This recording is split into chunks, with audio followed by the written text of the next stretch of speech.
And then I'm going to hit go live over here. Why is it not going live? There we go. Beautiful. All right. Welcome, welcome, welcome, everyone. Here we are. I'm so excited to share a little bit about what Wendy's got going on in our amazing Facebook group. And I'll just share, my name is Vicki Poole for those people who are not familiar with me. And I am a transformational coach and a hypnotist, but am the founder of this amazing group on Facebook, which is Stand Up and Stand Out. And it's because I help women, primarily women, to, have you got an issue there, Wendy? Are you good?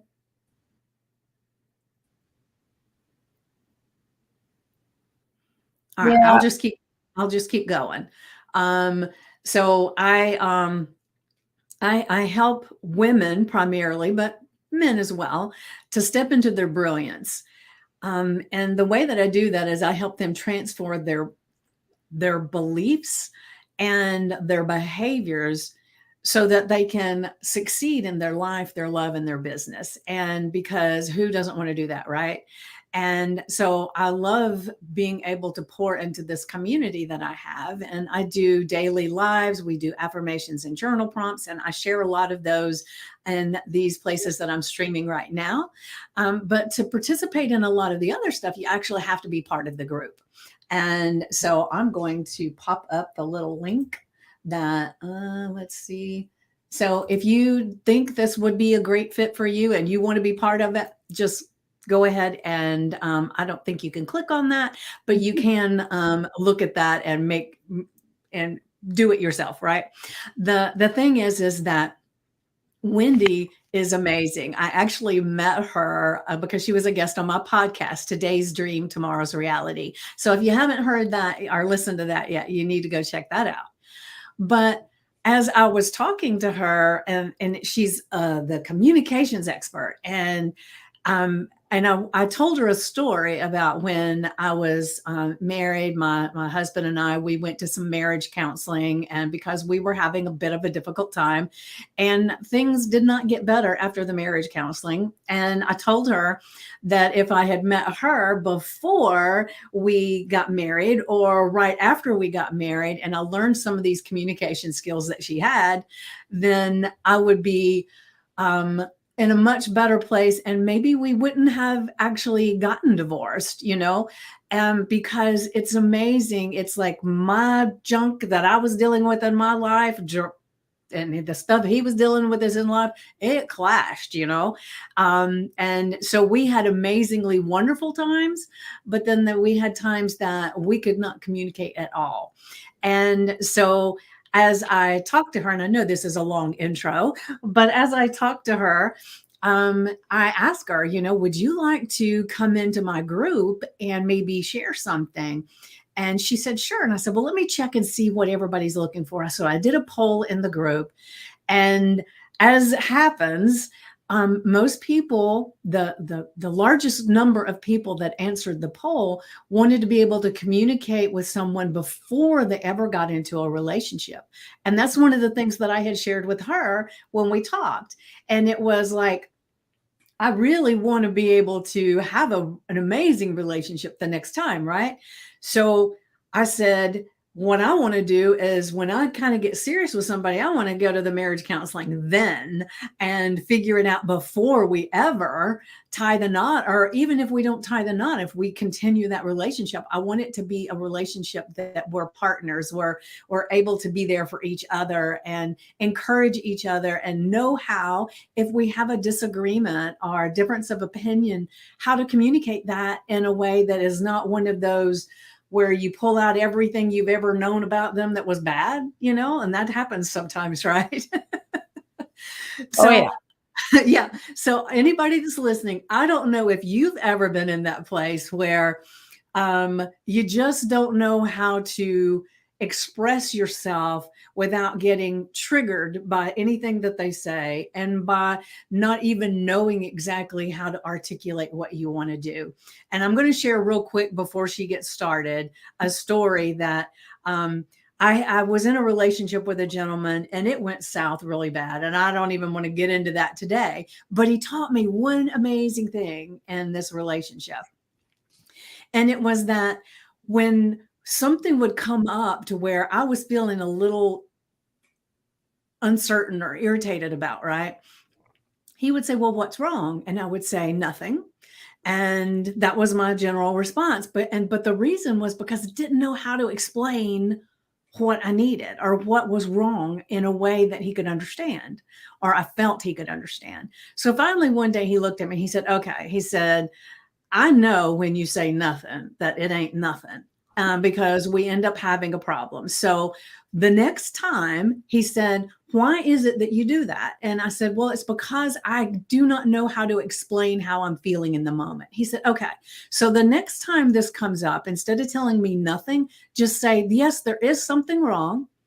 And I cannot figure out how to articulate it for you. So can we jump into this later?"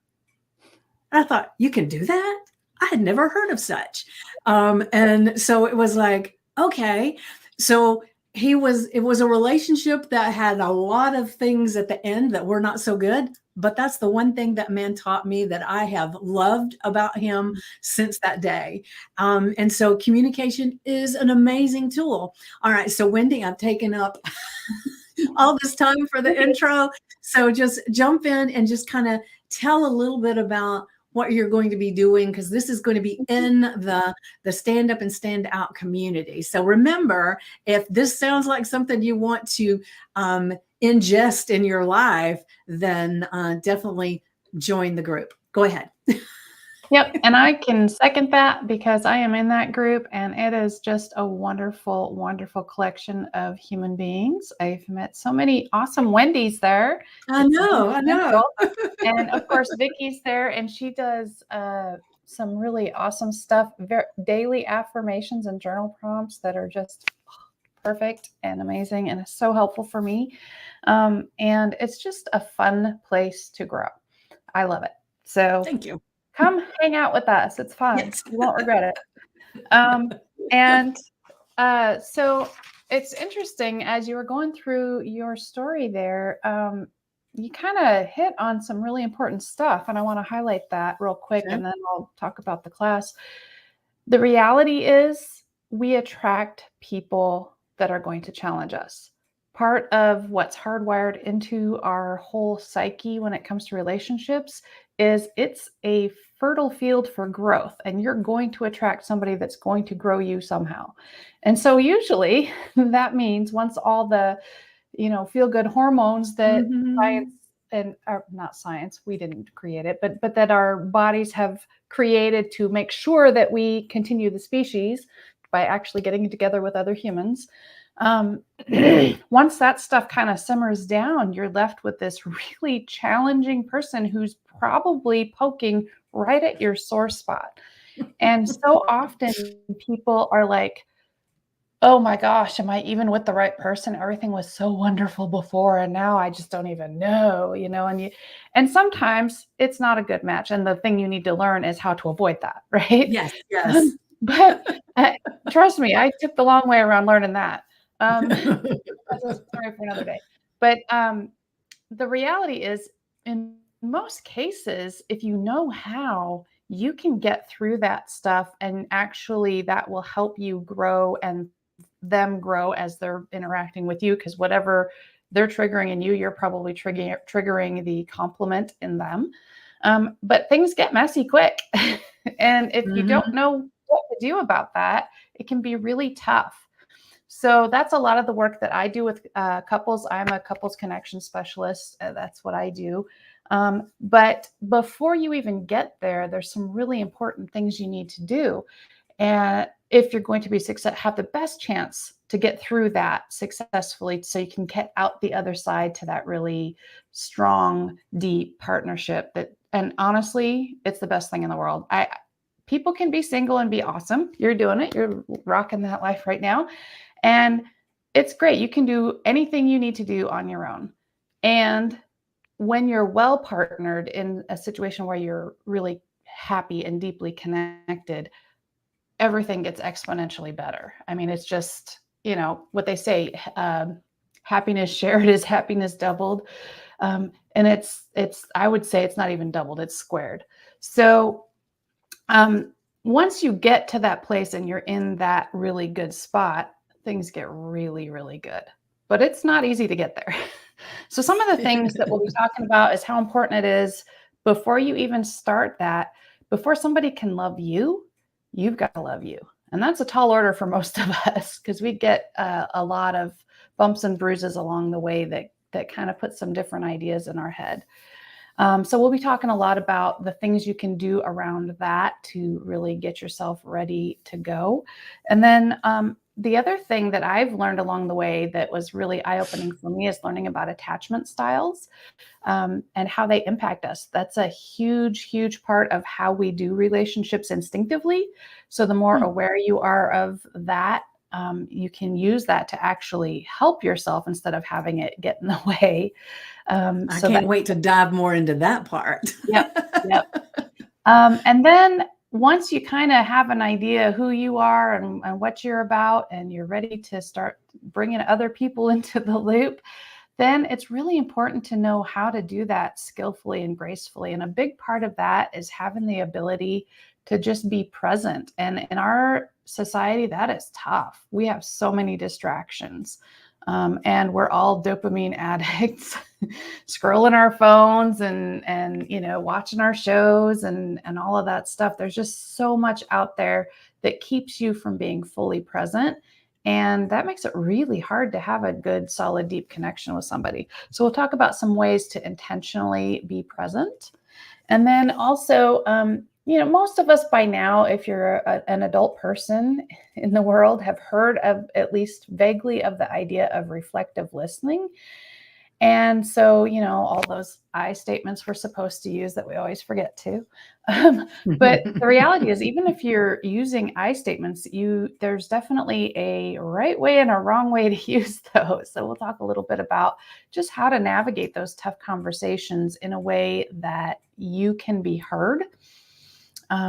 Because if you're triggering somebody else's defenses by the way you're talking, they're going to miss your message entirely, which kind of defeats the purpose. Right.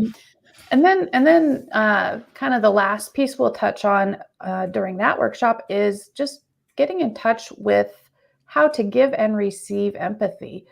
For a lot of people, that's really hard. They weren't raised with it.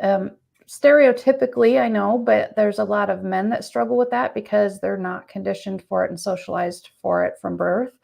A lot of women tend to put so much into caring about other people that they don't take care of themselves. And that can fall on either side. It's not gender specific entirely, but that's just a tendency. So being aware of where you fall in that scale and learning how to both give and receive empathy well before you start a relationship is going to be a huge factor in how successful you are. So those are kind of the topics we're going to cover, and then whatever else comes up along the way, because it's not my first rodeo with Vicki, and stuff always comes up, which makes it really rich and awesome. And it's fun for me because then I'm always like, oh, that's so new. Yeah. So well, it's fun. One of the questions I've got for you now while we're here is that I know looking back, I've been married twice, and looking back, I trained them in the beginning on how to treat me, right?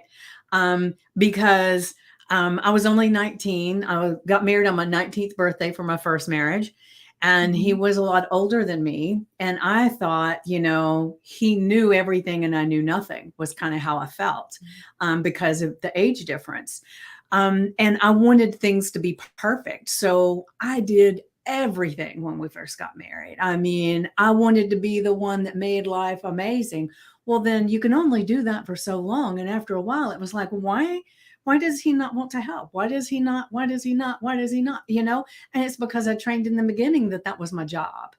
And I did a similar thing with my second marriage. And but not to the same extent. And I did learn some things on the first marriage that I made sure I didn't do in the second one. However, there was still a lot of communication thing. But I think one of the main things besides communication, but it is a form of communication too, I guess, because when we go into a relationship, we're trying to put on our best makeup and our best clothes and our best attitude and our best thoughts, and we're trying to really be somebody we're not, and Mhm. therefore, we're not communicating in the beginning of what we're expecting, what they're expecting, and all of that Mhm. stuff. And so I really feel like, and this may be something that you'll touch on too, I don't know, but to me, it's like being able to get into a place where you're authentically you and you Mm. feel confident and comfortable enough to say who you are from the beginning. Yes. And then that way, you know that they like you for you and not Mhm. for who they think you are. And I will say, in my second marriage, I one of the things that I found out at our marriage counseling thing was that some things that I had said and done in the very beginning gave him a completely opposite idea of who I was. Mm. And that was part of our angst, and I had no idea. Yeah. Um, or I didn't know that that's where it came from, right? Mhm. And so it's really important for me in this stage of my life that as I shared this morning that I'm finally open to this place that a partner, a significant other would be a good thing to have, and I haven't been there for a long time. I've avoided it like the plague, right? But one of the things I want to make sure is that I stay authentically me and I don't fall back into that trap of, trying to be my best person and Mhm. to where I give a totally different vibe of who I am. Does that make Mhm. sense? Absolutely. It's a dance. I mean, being partnered is difficult because it does require you to dance between that. And to be successful, you have to be you. Otherwise, Mm-hmm. it's a recipe for disaster because eventually you're going to build up resentment and you're going to turn into someone you don't like. So, how are Right. they going to like you, right? Right. So, the dance is between being you, staying you, taking care of you, which is still your job, Right. while also learning how to accommodate another human. And humans are ornery creatures. So it's a dance. And so it is. It's you've hit on such an important point there when we most of us grow up with this romantic idea that whatever our preconceived ideas about the roles are, whatever we saw growing up with our parents, whatever we saw on TV, right, or in the movies, and we think that's what we're supposed to do, and it's so not that at all. It's like, Mm-hmm. I've been lied to. There's a funny song. It's about being mad at Disney, um, Mm-hmm. for exactly that reason. Like, oh, they filled my head with so much nonsense. Please don't come for me, Disney.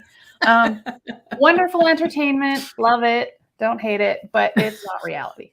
Yeah. Yeah. Yeah. So, Or a yeah. So, Hallmark either, for that matter. oh gosh, don't even get me started. So yeah, it is. That's part of really being successful in a relationship. The first step and the thing that you absolutely have to do is be you. You're 100% right. And to be you while also being aware of and sensitive to another human is no easy task. And I'm here to say it's worth it. When you get it right, it's worth it. It's amazing. Even when you get it wrong, to your point, in a lot of the if you aren't familiar with Vicky, and a lot of her stuff, this is what she talks about is the journey that you take, whatever you go through, and this is actually what you talked about a lot this morning. Um, it molds you into who you are. So there's there's no mistakes in life, only happy little accidents, right? Yeah. Oh man, so many people are coming at me for copyright infringement today. But seriously though, I mean, you learn. That's, sometimes the lessons come hard. So the better prepared you are before the lesson, the easier the lesson goes, right? And Mm-hmm. you get the fun lessons instead of the icky ones. If you take it upon yourself to intentionally study instead of just waiting for lessons to come to you. Right. So that's really what, and that's kind of the point of what I do. I'm not a therapist. I'm not a counselor. I'm a coach. And nothing against counseling. I've been through a lot of therapy myself, and it's been amazing for me. But I think therapy is more individual, really, because it's really about your personal journey and figuring out who you are, which is great. But when you're trying to work with another human, there's just a lot of skills involved, and you have to be looking ahead and looking to the future. And what is this going to look like tomorrow, and in a year, and in 5 years, more so than how did I get here? Who am I? Hopefully you've got some of that figured out, and Yeah. you can still keep learning and growing along the way. But coaching, I think, is because it's more present centered and then looking And forward. solution centered. And solution Yeah. centered. Yeah. Yeah. So I Yeah. think for a lot of folks, it's more effective. And so I think it just depends where you're at in your journey and what your needs are. Neither one is better. They're just different. Right. Well, I had I don't want to take too much time, but I had a client that I worked with coaching and hypnosis. And she was married to a gentleman. She'd been married for a little bit, but they were having so many issues that they were going to a counselor, right? Mm-hmm. And one of the things that this counselor had them doing, and there's nothing wrong with counseling, and this, can work, I assume. It didn't work for them, and it was mind-boggling to me. But they didn't have the tools like you're teaching, but they were teaching them that if something bothered you, if it was about this, then you had this code word that you would say. And then the person knew that this what was bothering you. Well, every time they went to this counselor, they got up with a new code word. And finally I said, do you have them written on the wall somewhere? How do you know in the moment, oh, I'm feeling a little bit like I'm pissed off at you. Here's my code word. I'm feeling like you're letting me down. Here's my code.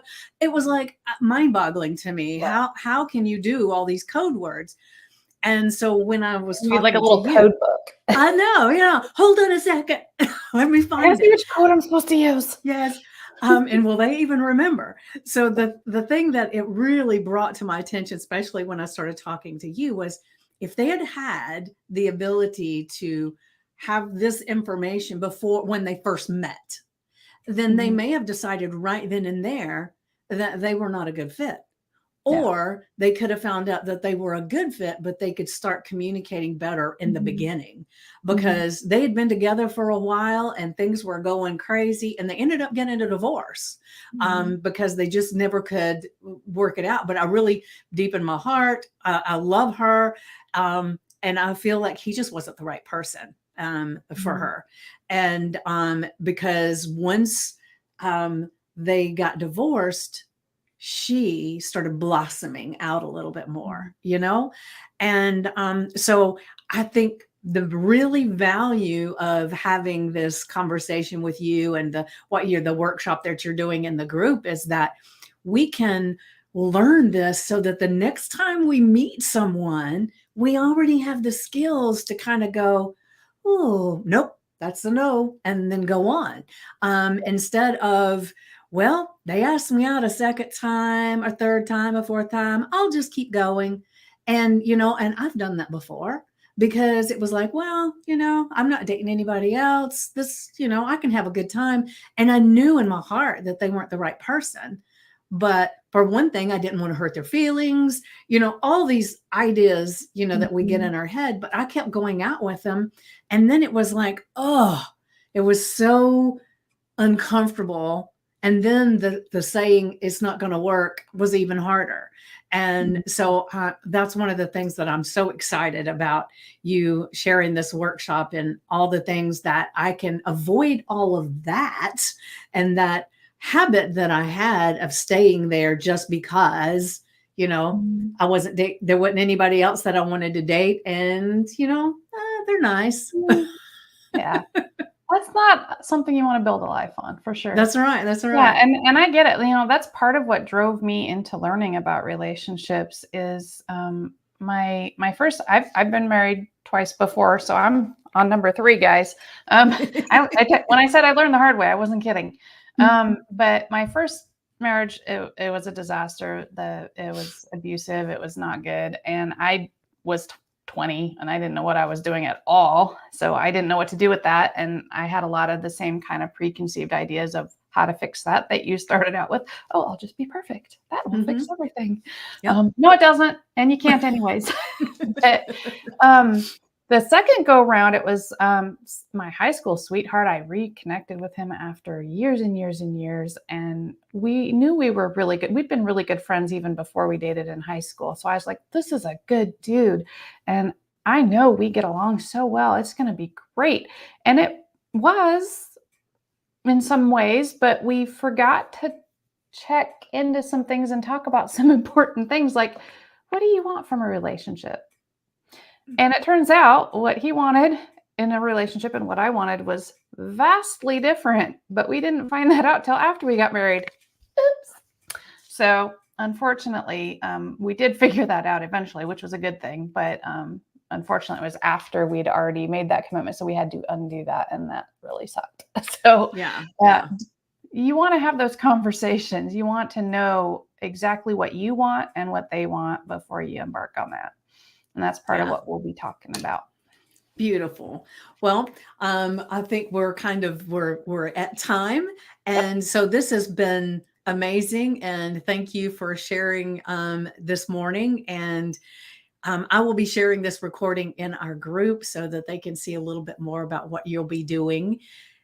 And like I said, anybody that's watching or listening and you want to have a little bit of this amazing workshop with Wendy, then just join the group. It's called Stand Up and Stand Out. And so like I've got it up here. So if you look for it in the groups, the tagline, whatever the hell it is we stand up and stand out.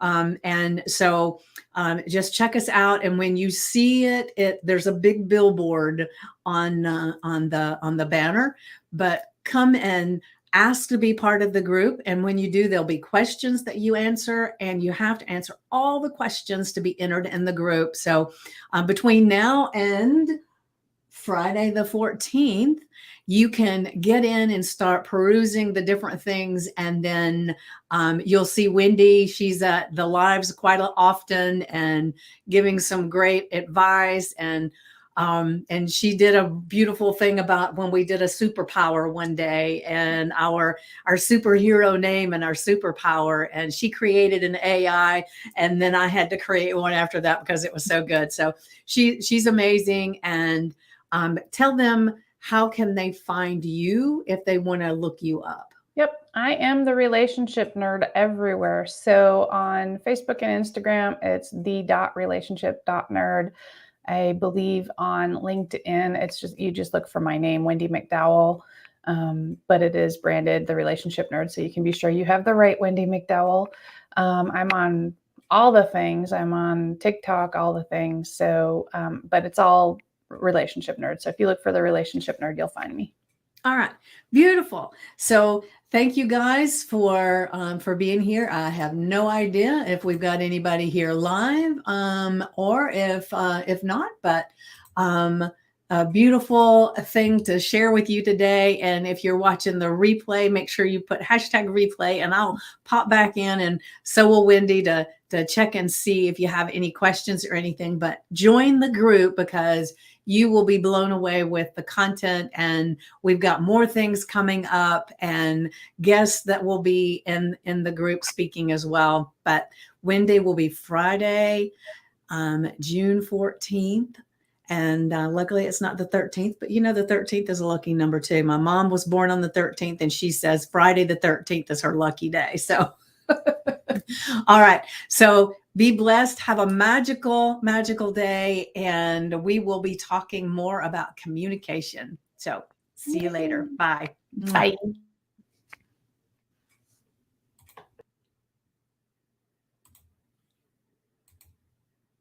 All right. Hold on a second.